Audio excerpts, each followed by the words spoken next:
오늘 누가복음 6장 46절에서 49절 분할된 그리스도라는 말씀의 제목을 가지고 말씀을 나눌 때 여러분과 저에게 많은 은혜가 있기를 소망합니다. 여러분, 오늘날 우리가 신앙생활을 할 때 여러 가지 오늘날 교회가 문제다. 오늘날 성도들이 참 문제다. 오늘날 우리 기독교 안에 많은 문제들이 이렇게 혼재한다. 이런 얘기들을 심심치 않게 여러분과 제가 들으면서 사는 그런 시대가 되었습니다.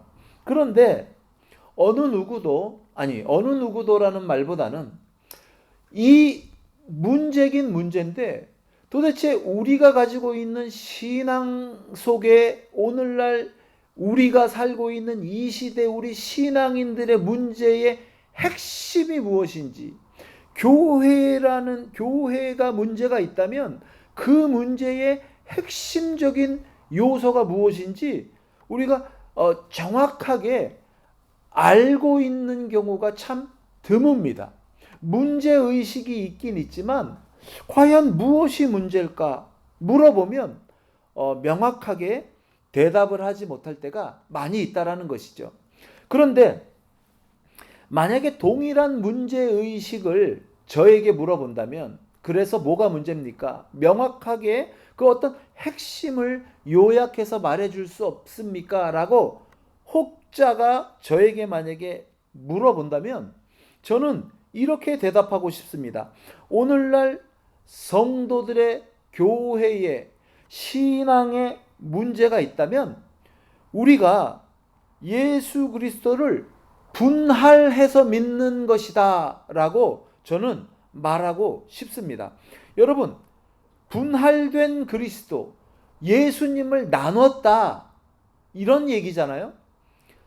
두 가지 부분이 있습니다. 이 분할되었다라고 말했을 때 두 가지로 분리를 했다, 분할했다 이렇게 말할 수 있는데 첫째는 구원자로서의 예수님이고 또 하나는 주님으로서의 예수님이라는 거예요.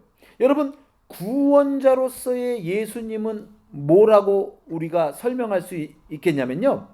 말 그대로 우리를 죄에서 건져내신 구원자다. 여러분, 예수 그리스도는 여러분과 저의 구원자임을 믿습니다. 할렐루야. 네. 그런데요, 이 구원자 예수님을 믿을 때 우리는 전부 아멘하고 그 말을 당연시하고 예수님은 우리의 구세주입니다라고 고백하고 예배를 드리고 찬양을 하고 기도를 하고 구원자 되신 예수님을 경배하는데 아주 열심을 냅니다. 여러분, 그것은 분명합니다. 그런데요, 이 예수님이 여러분과 저의 구원자가 되셨다라는 말은요, 또 다른 측면을 가지고 있는데 그것은 바로 우리 예수님은 여러분과 저의 주님이 되신다라는 거예요. 이 주님은요, 어떤 뜻이 있냐면 2000년 전 주님, 어떤 사람이 어떤 사람을 주님이다 라고 부를 때 그 주님은요, 말 그대로 주인이에요. 여러분, 그 고대 사회에 보면 노예들이 있잖아요. 노예들. 근데 노예들은요, 주인이 있단 말이에요. 노예에게는 주인이. 그런데 이 노예는요, 주인의 말에 절대 복종하고 절대 순종하는 거예요. 우리가 이런 영화라든가 이런 TV 드라마들을 보면 주인과 노예의 관계들이 굉장히 잘 묘사되어 있는 것을 우리가 많이 보게 되지 않습니까? 그래서요, 예수님이 여러분과 저의 구원자다라는 얘기는 곧 예수님은 동시에 여러분과 저의 삶의 주인이 되는 거예요. 우리는 그분의 종이 되는 거란 말이에요.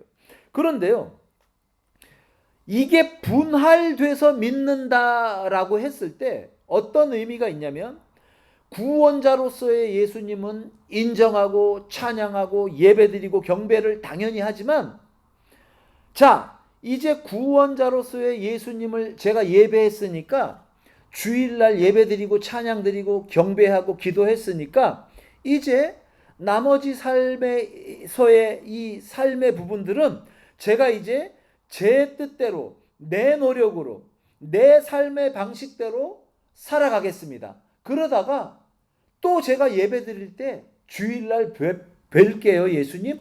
여러분 약간 이런 식의 신앙의 모습을 우리가 가지게 된다는 거예요. 이게 굉장히 오늘날 우리가 가지고 있는 신앙의 아주 독소적인 요소가 될 수 있다는 거예요. 이게 우리의 신앙의 가장 핵심적인 문제가 된다는 거예요.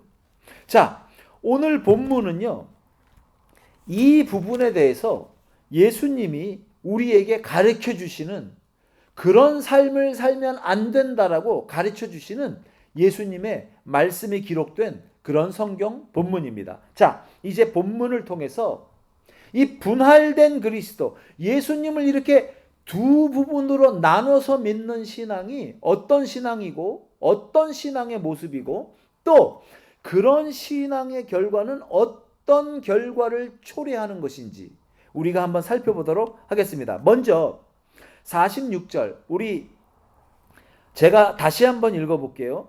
너희는 나를 불러 주여 주여 하면서도 어찌하여 내가 말하는 것을 행하지 아니하느냐.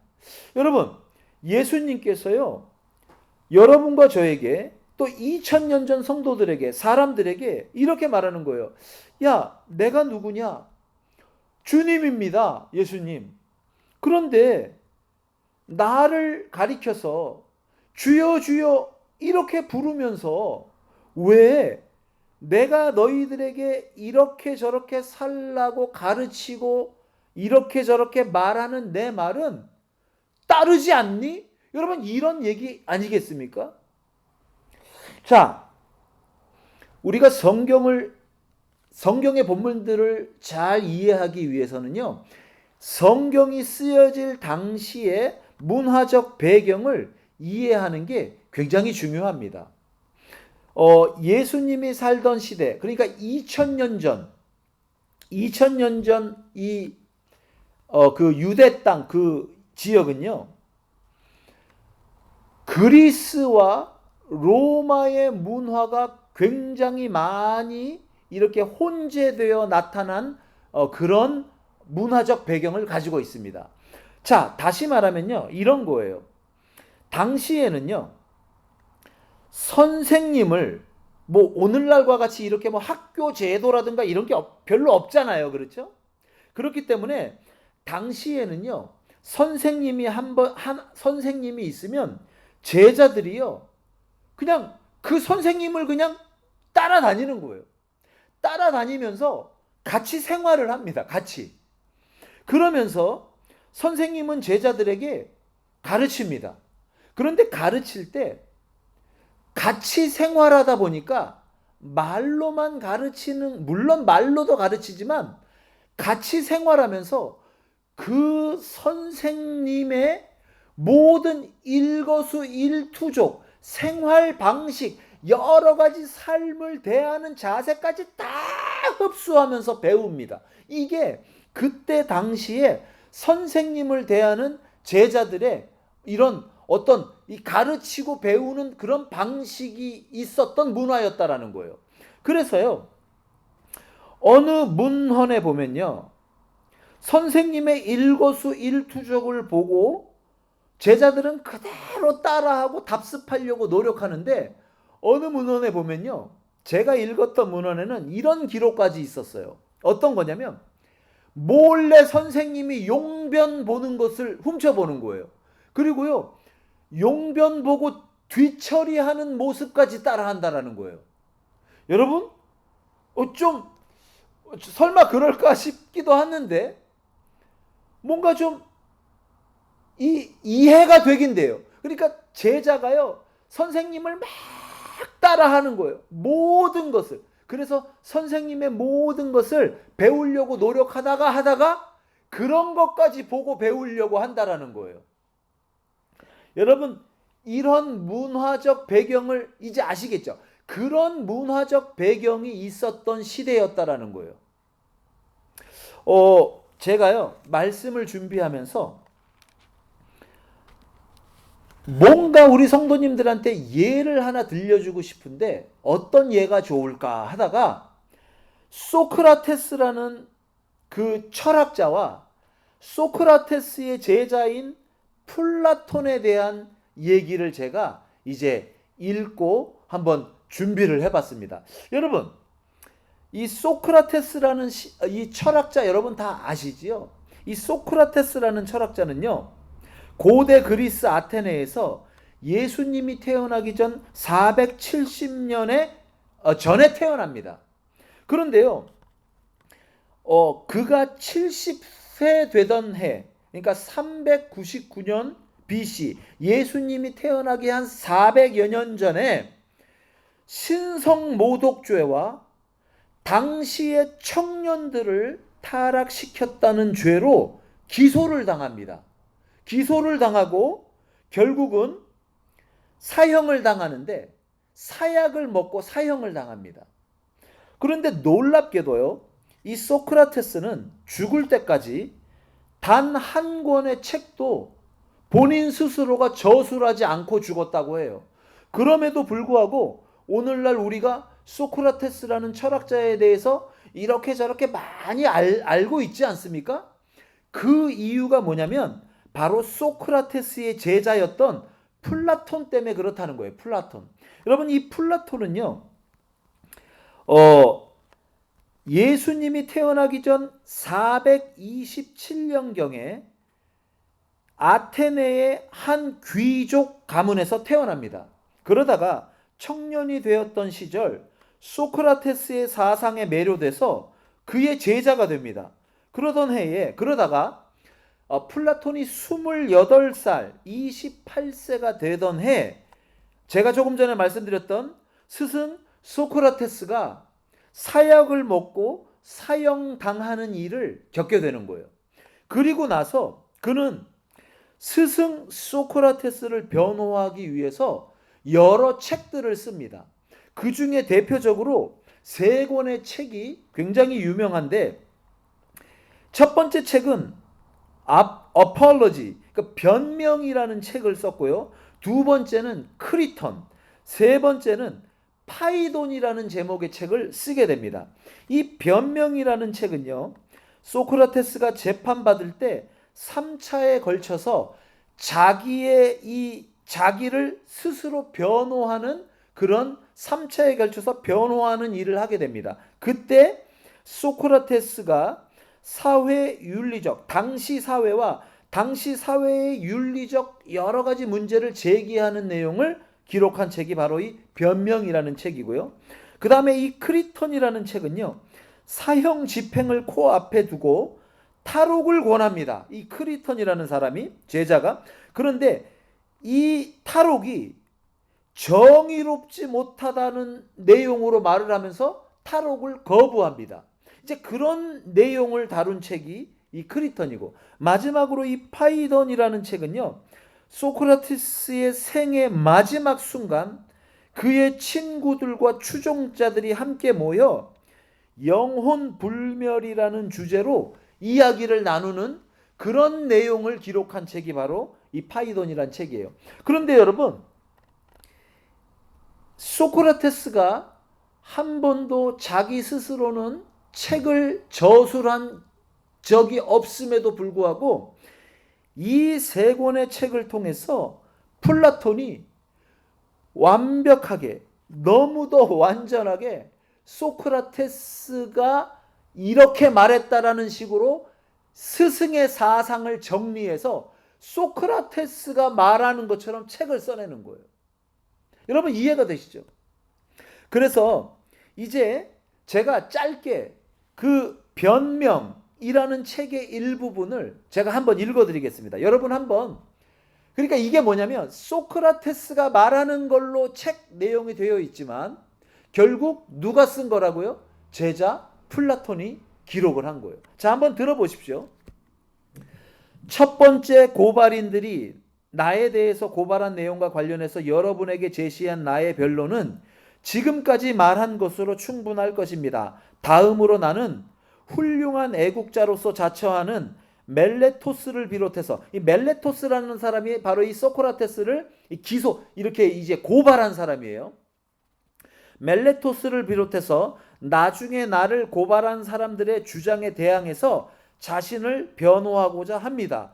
그들이 선서하고 나서 제출한 진술서를 다시 살펴보겠습니다. 그 사람들이 이제 이 사람은 이러이런 죄목이 있으니까 뭐 어쩌고 저쩌고 이렇게 법원에다 제출했을 거 아닙니까? 그 진술서를 말하는 겁니다.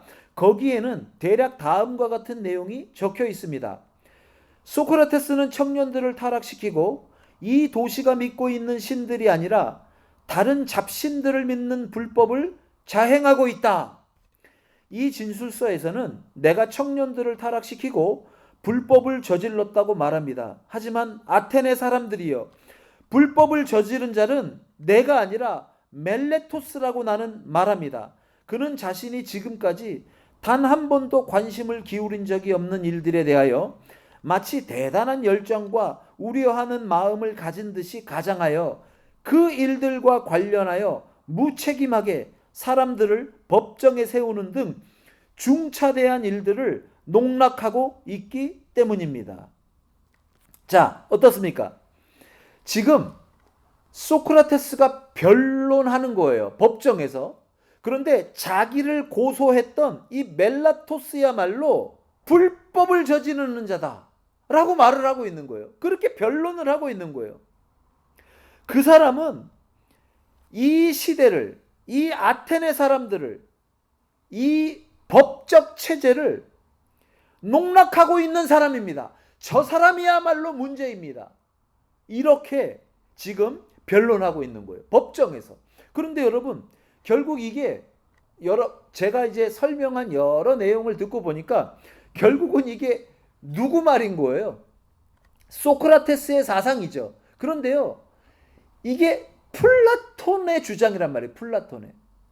그러니까요, 플라톤이 이 자기 스승 소크라테스를 변론하면서 소크라테스야말로 옳은 사람이었고, 그를 기소했던 멜레토스와 그 나머지 기소했던 여러 사람들 3명 정도로 지금 나와 있는데요, 이 사람들이야말로 이 사법 체계를 어지럽히고 아테네 사람들을 농락하고 그 시대를 농락하고 그 청년들을 농락한 바로 그 당사자입니다라고 고발하고 있다라는 거예요.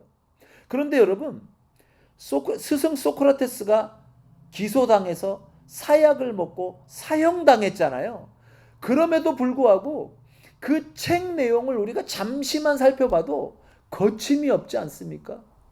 플라톤이 주장하는 이 스승 소크라테스를 변호하는 이 변호에 너무도 용감함이 묻어 있지 않습니까? 우리가 잠시만 읽어봐도. 그러니까 당시에, 그러니까 고대 사회에 그리스 문화가 많이 이렇게 이렇게 편만했던 그런 시대에는요, 스승을 따르는 제자는 이렇게 스승과 하나가 되고 스승을 변호하면서 때로는 목숨을 잃을 수 있는 위험한 상황도 감수하면서 그렇게 스승을 쫓는 그런 시대였다라는 거예요. 스승과 제자 관계라는 게. 그래서 선생님이여 라고 말을 할 때 그런 내용까지 다 함축되어 있는 거라는 거예요. 그런데 여러분, 스승과 제자 사이도 그런 시대에 하물며 어떤 사람이 선생님이여 라는 정도가 아니고 주여라고 고백을 하잖아요. 그러면요, 이건 뭐 얘기 끝난 거예요. 선생님을 위해서도 그렇게 하는 시대에 그렇게 하는 건데, 제자들이 주여라고 부르면요, 그 고백에는 어떤 뉘앙스가 들어있냐면, 내 목숨은 당신 겁니다. 당신이 죽으라고 하면 나는 죽습니다. 실제로 죽습니다. 그런 모든 게 포함됐을 때 그 대상을 뭐라고 말하냐면 주여라고 부르는 거라는 거예요. 여러분, 이해가 되시죠? 그런데 예수님이 그런 시대에서, 그런 시대적, 문화적 배경 속에서 이 땅에 오셨단 말이에요. 그리고 예수님도 제자들을 모아서 제자들에게 가르치고 믿음을 가르치고, 물론 이제 어떤 사상이나 뭐 이런 철학을 가르치신 건 아니지만, 우리 예수님은 하나님을 가르치시고 하나님 나라를 가르치시고 복음을 가르치시고 십자가를 가르치시고 말씀을 가르치시고 구원을 가르쳐 주셨단 말이에요. 그러니까 사람들이요, 예수님을 따르면서 뭐라고 고백합니까? 선생이요. 어떤 사람은, 또 어떤 사람은 뭐라고 고백합니까? 주여. 이렇게 고백하면서 따랐단 말이에요. 그런데 주여 주여 하고 예수님을 부르는데 전혀 예수님이 가르쳐 주시는 이 말씀의 내용들을 붙잡고 예수님을 끝까지 쫓는 그런 모습들이 보이지 않더라는 거예요. 아주 희미하게 보이더라는 거예요. 그래서 예수님이 뭐라고 말씀하십니까? 오늘 본문에 그 배경 속에서 나오는 말씀이 이겁니다. 여러분, 우리 46절 다시 한번 큰 소리로 함께 읽어보도록 하겠습니다. 시작. 너희는 나를 불러 주여 주여 하면서도 어찌하여 내가 말하는 것을 행하지 아니하느냐. 여러분, 이해가 되시죠? 아니, 선생님 선생님 하고 부르면서 쫓아다니는 제자도요, 자기의 시간과 열정과 삶과 때로는 목숨을 잃을 것 같은 위험을 감수하면서, 때로는 우리 선생님의 일거수일투족을 완전히 내 거로 만들기 위해서 용변 처리하는 것을 어떻게 우리 선생님은 처리할까 몰래 훔쳐보면서 그런 것까지 흉내내려고 노력하면서 따르는데, 인간 세상에서의 선생님이라는 분에 대해서도 그런 자세로 임하는데, 너희는 나를 주님 주님 하면서도 어찌하여 내가 말하는 것은 따르지 않느냐, 지금 이 말씀을 하고 계시는 거거든요. 그래서요, 이 46절의 말씀이 단순히 2000년 전 예수님을 따랐던 사람들에게 대해서만 효력 있는 말씀이 아니고, 이 자리에 앉아있는 오늘날 예수님을 주님으로 고백하는 여러분과 저에게도 동일하게 도전을 주는 말씀으로 우리에게 다가오고 있다는 거예요. 여러분, 제가 한 가지 여러분들에게 묻겠습니다. 여러분, 예수 그리스도는 여러분들을 죄와 사망의 권세에서, 지옥에서, 사단의 권세에서 구원해 주신 구세주가 맞습니까? 만약에 아멘이라고 여러분과 제가 이 말씀을 받아들인다면, 그 예수님은 구원자임과 동시에 여러분과 저의 주님이 되시는 거라는 거예요. 주님이. 그런데 우리는요, 구원자로서의 예수님은 너무 좋아해요. 그래서 예배드리잖아요. 그래서 찬양하고, 때로는 눈물 흘리면서 기도하고, 눈물 흘리면서 찬양하고, 우리가 선교도 하고 봉사도 하고 복음을 증거하기도 하고. 그런데요, 실제의 우리 모든 삶을 다하여서 주님의 말씀을 쫓아서 성경 말씀대로 예수님이 우리에게 가르쳐 주신 삶의 모범대로 주님을 따라 살려고 하는 것에 대해서는 거부할 때가 많다는 거예요. 구세주의 예수님은 받아들이지만 주님으로서의 예수님은 거부하는 거예요. 나는요, 예수님, 구세주로서 예수님을 인정해요. 구원자 되시고 나를 구원해 주셔서 예배드리면서 눈물 흘리면서 기도하면서 살잖아요. 삶은 또 다른 차원의 문제지 않습니까?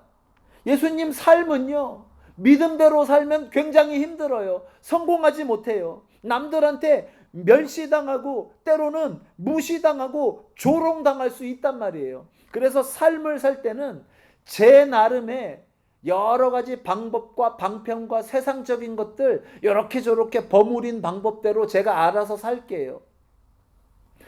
예수님이 가르쳐 주신 방법대로 살면 망한다니까요. 오늘날 이 현대 사회의 삶을 살아갈 수 없어요. 이렇게 고백할 때가 많이 있다라는 거예요. 그런데 사랑하는 성도 여러분, 결론적으로 말하면 그러면 안 된다는 거예요. 여러분, 예수님을 구세주로 고백하잖아요. 그 얘기는 우리가 예수님을 주님으로 섬긴다, 주님으로 고백한다, 주여 주여 하는 거랑 똑같은 거예요. 그러면 그 주님을 향하여서 우리는 어떤 자세를 가져야 되냐면, 내 생명을 다 바쳐서, 내 삶을 다 바쳐서, 내 모든 능력을 다 바쳐서 주님을 주님으로 고백하고 인정하며 말씀대로 따라 살아가야 된다라는 거예요. 여러분, 제가 한국에서요, 이제 신학교 시절을 지날 때, 이제 그때는 이제 어느 부서를 섬기는, 예를 들어서 제가 이제 중고등부 사역을 많이 했고, 그 다음에 청년들을 대상으로 하는 청년부 사역을 많이 했습니다. 그런데 가끔씩 제가 이제 이렇게 예를 하나 드는데요.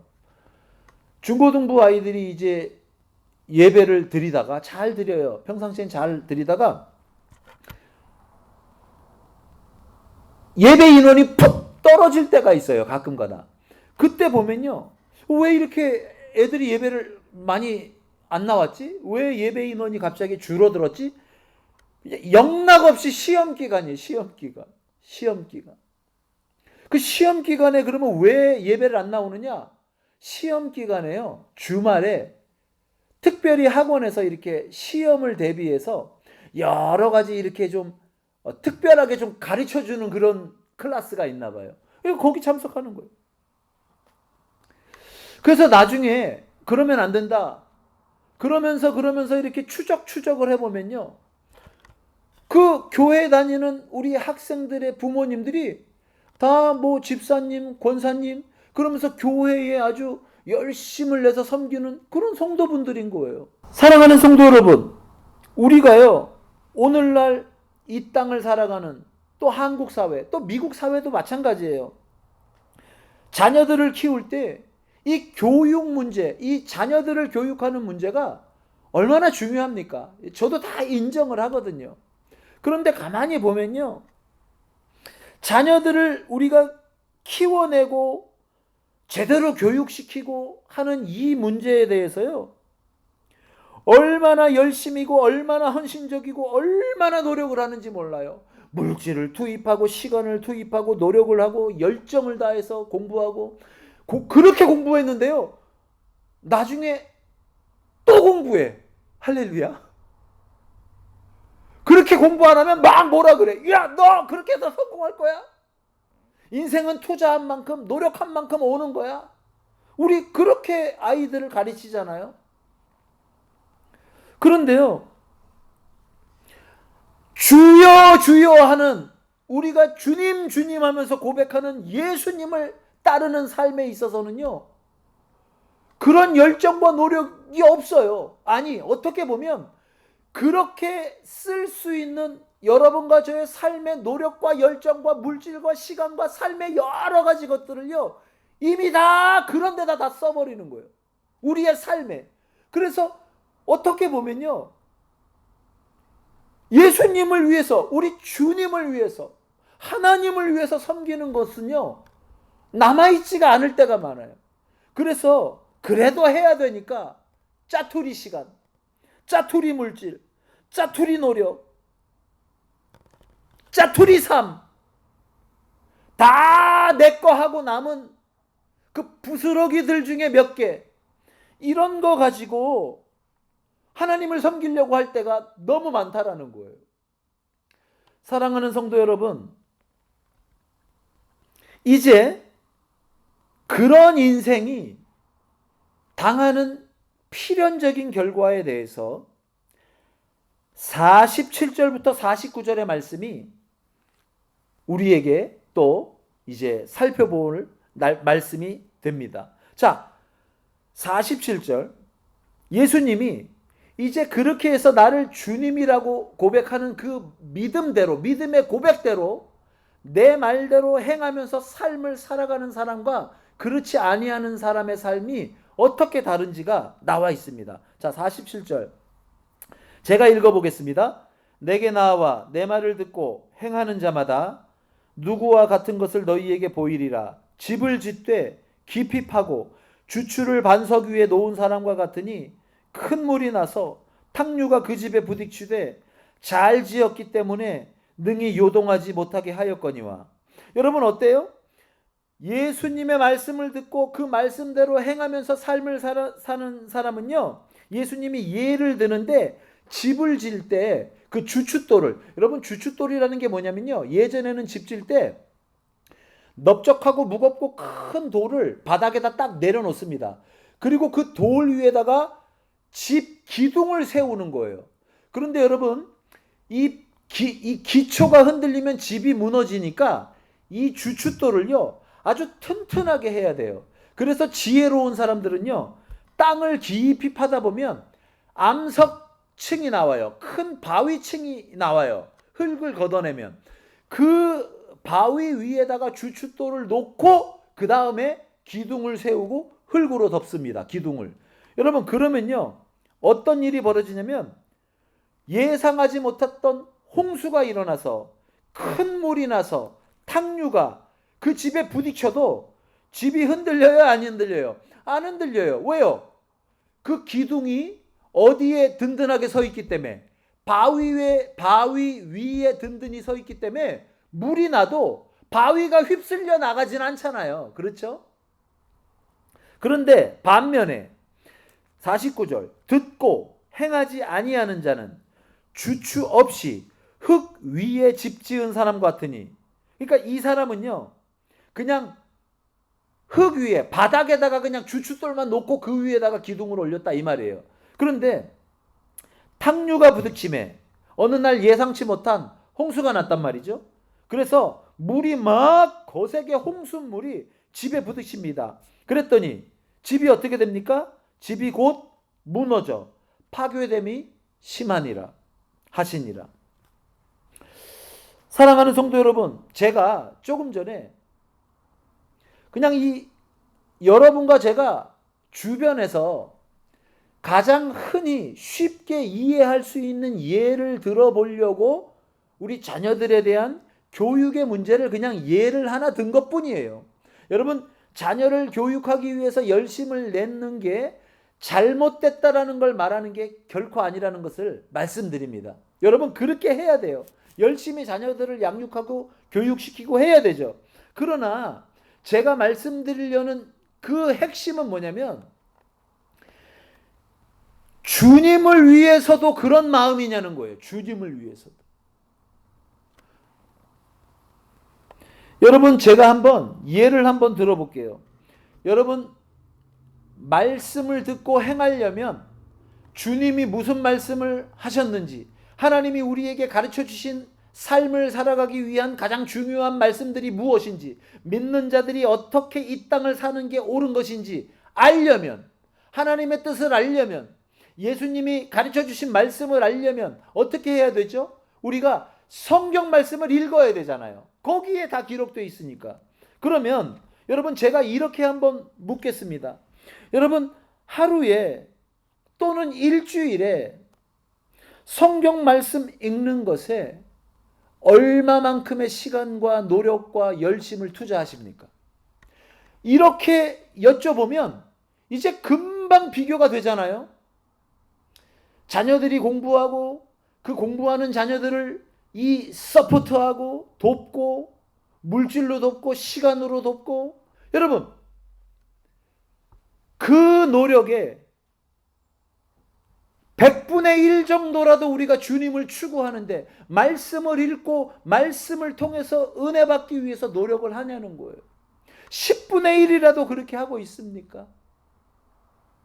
이것을 비교해 본다면 정말 예수님이 우리에게 말씀하신 오늘 본문 46절의 말씀이 그냥 보통 말씀이 아니라는 거예요. 여러분 다시 한번 우리 46절을 읽어보겠습니다. 시작. 너희는 나를 불러 주여 주여 하면서도 어찌하여 내가 말하는 것을 행하지 아니하느냐. 여러분 이게 무서운 말씀이라고요. 무서운 경고의 말씀이라고요. 결국 우리가 그렇게 못한다는 얘기는 한 가지 질문에 도달하게 되는 거예요. 여러분과 제가 삶에서 성공해내기 위해서 노력하는 10분의 1, 100분의 1, 1000분의 1 정도의 열정과 노력과 모든 것을 다해서 쏟아붓고 예수님을 따라가려는 그 노력이 결여된 이 우리의 삶의 모습 속에서 입으로 주여 주여 하는 그 구세주 예수님은, 여러분과 제가 부르는 그 주님은 진짜 여러분과 제가 입으로 고백하는 그런 주님이 아닐 수 있다라는 거예요. 무서운 말씀이지 않습니까? 여러분, 정말 예수님이 여러분과 저의 구세주이면서 동시에 주님이십니까? 정말 그렇습니까? 왜 예수님이 말하는 대로 살지 않습니까? 여러분과 저는 왜 그토록 성경 말씀을, 예수님의 말씀을 귀담아 들으려고 하지 않습니까? 왜 말씀을 읽지 않습니까? 왜 말씀을 소홀하게 대합니까? 이상하지 않습니까? 여러분, 그래서요, 저를 포함해서, 저도 마찬가지입니다. 거기에는 저도 포함돼요. 여러분과 저에게 도전을 주고 싶습니다. 정말 예수님이 주님이 맞습니까? 여러분, 심각하게 한번 고민해 보십시오. 심각하게. 그리고 뭐가 문제가 있어 보이는데? 그러면요, 지금이라도 늦지 않았다는 거예요. 예수님을 주님으로 고백한다면 예수님이 주님답게 이 땅을 살아가려고 몸부림치시는 여러분과 제가 되기를 주님의 이름으로 축원드립니다. 말씀을 하고 마칠까 합니다. 여러분, 제가 가끔씩 여러분들에게 소개하는 예화가 있죠. 찰스 스펄전 목사님이 서커스에서 이제 칼 던지는 서커스를 봤다. 그 기억나시죠? 목사님이 주일날 자꾸 성도들이 교회 예배에 빠지고 오늘 이 150년 전 영국에서 목회하던 목사님이셨는데 왜 요즘 우리 성도님들이 이렇게 예배에 많이 참석을 안 하시지? 무슨 일이지? 고민을 하시다가 알아보니까 서커스들을 구경하러 많이 갑니다. 이런 얘기를 들으셨대요. 그래서 서커스? 뭔데 이렇게 예배를 관두고 서커스라는 것을 그렇게 보러 가지? 그리고 이제 한번 가봤더니 아주 의미심장한 그런 서커스의 하나를 보게 됐답니다. 그것은 뭐냐면 사람을 세워놓고 칼을 이렇게 휙휙 던지는 거예요. 여러분, 서커스 보면 그런 거 나오잖아요. 그죠? 그러면 어때요? 칼이 사람 옆에 탁탁 꽂히는 거예요. 근데 사람은 안 맞춰. 그렇죠? 그냥 근데 사람들이 막 환호를 지르더라는 거예요. 왜요? 잘못하면 사람이 죽을 수도 있잖아요. 그러니까 막 칼이 점점 사람한테 가까이 오면 올수록 사람들이 환호를 지르고 열광하고 박수를 치고 막 손에 땀을 쥐고 막 흥분을 하고 재밌게 막 열정적으로 그렇게 소리를 지르더라는 거예요. 그걸 보면서 스펄전 목사님이 무릎을 탁 치면서 깨달은 게 있대요.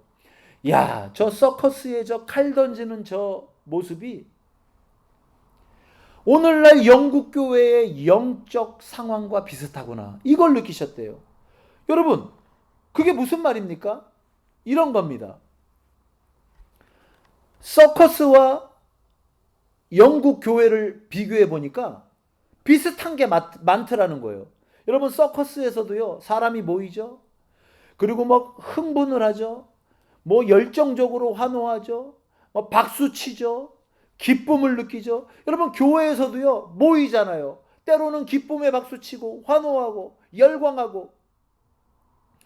그런데요, 뭐까지 똑같으냐면 아무리 칼을 많이 던져도 죽을락 말락 요게 흥미있는 거지 진짜 머리에 칼이 퍽 박혀서 죽는 일은 절대로 서커스에서 용납되지 않더라는 거예요. 그렇죠? 왜요? 죽을락 말락 그게 재밌는 거지 진짜 칼을 잘못 던져서 사람이 죽으면 서커스는 문을 닫습니다. 서커스의 재미는 거기서 끝나는 거예요. 여러분 그렇지 않아요? 그런데 그 모습이 영국 교회 교인들의 영적 상황과 너무 비슷하더라는 거예요. 왜요? 우리는요, 주님을 위해서 열정적으로 예배합니다. 환호합니다. 찬양합니다. 때로는 눈물을 흘리며 기도합니다. 그리고 예수님 부르짖습니다. 예수님을 따릅니다. 예수님을 위해서, 복음을 위해서 여러 가지 일들을 합니다.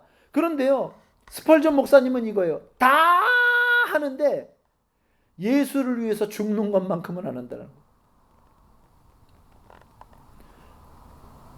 사랑하는 성도 여러분, 너희는 나를 주여 주여 부르면서도 어찌하여 내가 말하는 것은 행하지 않니? 왜 내 말대로, 내가 가르친 대로 살려고 하지 않니? 이게 무서운 이유가 뭐냐면, 주여라고 고백하는 그 말 안에 내 생명을 주님께 바치겠습니다. 내 삶의 모든 것을 주님께 드립니다. 그 뜻이 포함되어 있어야 된다는 거예요. 그런데 안 죽으려고 해요. 죽는 것만큼은 빼고 나머지는 다 하겠습니다. 내 모든 것을 다해서 하나님을 따르는데 죽는 것만큼은 제가 안 하겠습니다.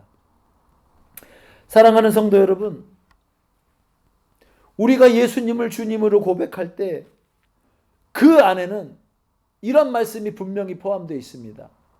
하나님, 내 영혼의 구세주여, 예수 그리스도는 나의 구세주입니다.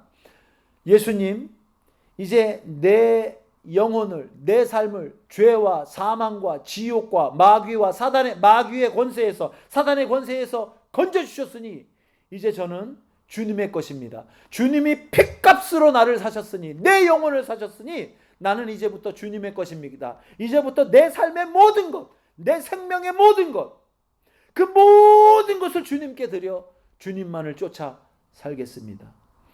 이 고백이 있어야 우리가 예수님을 주님하고 부를 수 있는 것이라는 겁니다.